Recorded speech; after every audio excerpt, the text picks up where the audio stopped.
Okay, this is Life Metal Freak, and this shall be my testimony of how God changed my life around to what I am now and how it was before. Started as early as possible. At 4 years old, I got saved and accepted Christ as my personal Savior. At 5 years old, I wanted to join the Army, specifically the Army Rangers.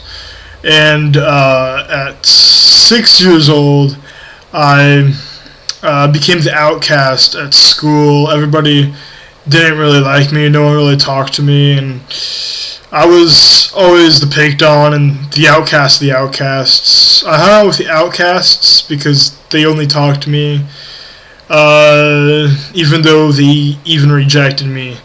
So in 7th grade, when I was like, I don't know, but in 7th grade, I became emotionally dead from the picking on and constantly being battered from the everything that went on during school, name calling and being left out of everything. And I started studying military strategy, taking books from the library with the battle plans of old wars past, and studying what the great generals did and where they succeeded and how they failed, critiquing their designs of the art of war. And not 7th grade, that was 7 years old. At 8 years old, that's right, 8 years old, I started training for the Army. I started working out a little bit, toning my body, and I also started critiquing my mind on the mindset of a soldier. And that was really fun for me. No, it was alright. At 9 years old was when the two towers fell in 4th grade. And from that day on, I hated every Middle Eastern person, wanted to see them all die. Also Muslims, I also wanted to see every single Muslim die because of what they did to the U.S. I also wanted to die for my country then. Never wanted to live past 35 and be buried in Gettysburg by 35. That was my life goal, was be dead by 35. 10 years old, I started more intense training, and it was interesting.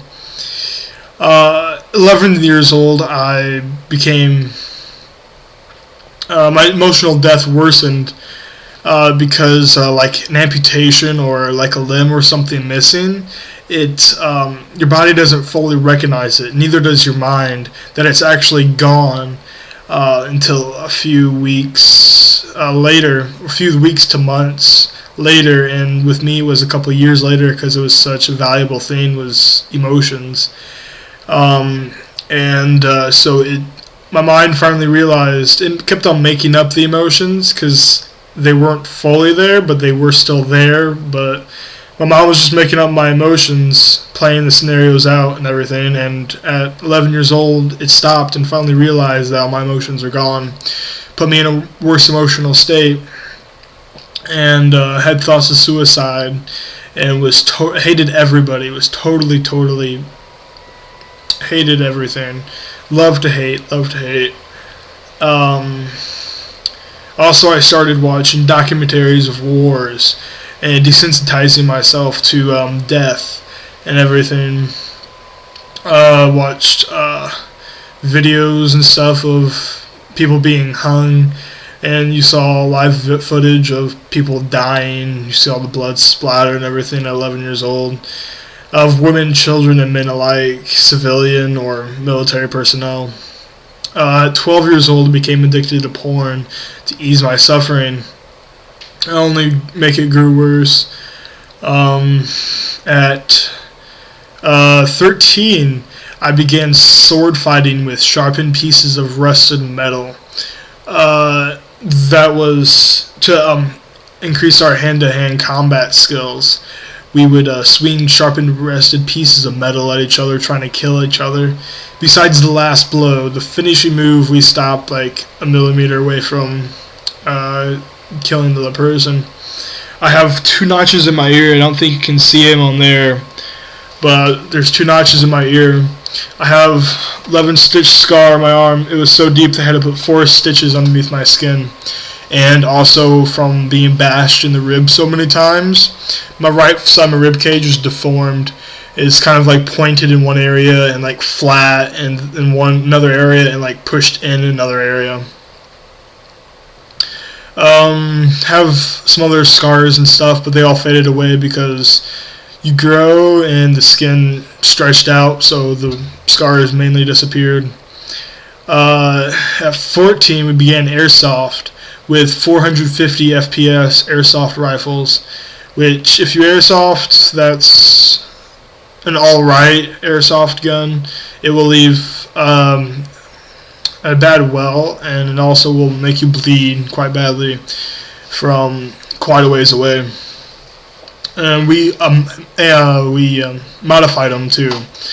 It doesn't say they don't do that, but we did it, and to make them go faster and everything, we used gun cleaner, and we were both extremely smart with mechanics and stuff. So we learned how to upgrade our weaponry. But we would do that like every single day. Also, I became a Nazi from watching Nazi documentaries and everything. It totally screwed me up and made me a Nazi. I became racist. Also, I grew up in a racist community too.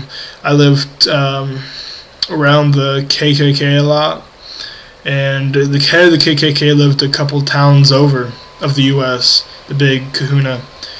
And so I didn't see a lot of everybody I only saw a lot of people that was white. That was basically it. And you heard stories of people that weren't white, and they weren't good stories. So that's why I became racist and Nazi. I didn't become KKK because I still went to church. Nazis hated Jews, and I already hated Middle Eastern, so hey. 14, already so it's at 14, 15, we began more intense training and more intense airsoft battles. We would have insane games, exert our bodies to the limit, and push them beyond that. We would be tortured. We would be tied to a metal pole with your arms like that, twisted behind, and being beat with corn stalks. And if you never got hit with a corn stalk, you don't want it to, because they sting. Feels like you're being hit with a stick, and then 1,000 paper cuts being scraped over that hit when it shatters. And when they got down too low, we would about like that far off, we would stab the person and twist it around in their skin so you have pieces of corn stalk sticking out of you. Then after enough corn stalks have been destroyed, we would cock a BB pistol and place it flush up against the person's bare skin, usually an injury spot, so it hurts worse, and tell them to say the word. And if they said the word, the torture would stop. And if they didn't, they would continue. No one said the word in 2 years. The word was muffins. Stupid word because we thought this was fun. We would cock the BB gun. If they didn't say muffins, we would shoot flush through their skin. BB would never leave the barrel. We would shoot. Worst I went through was 3 dozen corn stalks and 4 clips, each clip holding 15 BBs. And then after that, I was placed into a barbed wire pen that was 4 foot by 2 foot by 2 foot, and being stabbed with a long, like 10-foot wooden stake that we sharpened with our 12-inch knives that we carried on us. We'd be stabbed with those, and then if we broke the stick or did something they didn't like, they would grab the machine gun. 750 rounds of ammo at 250 FPS, modified up to about 350, 375. So we would be like 1,000 bee stings all over your body. in less than like 2 minutes. So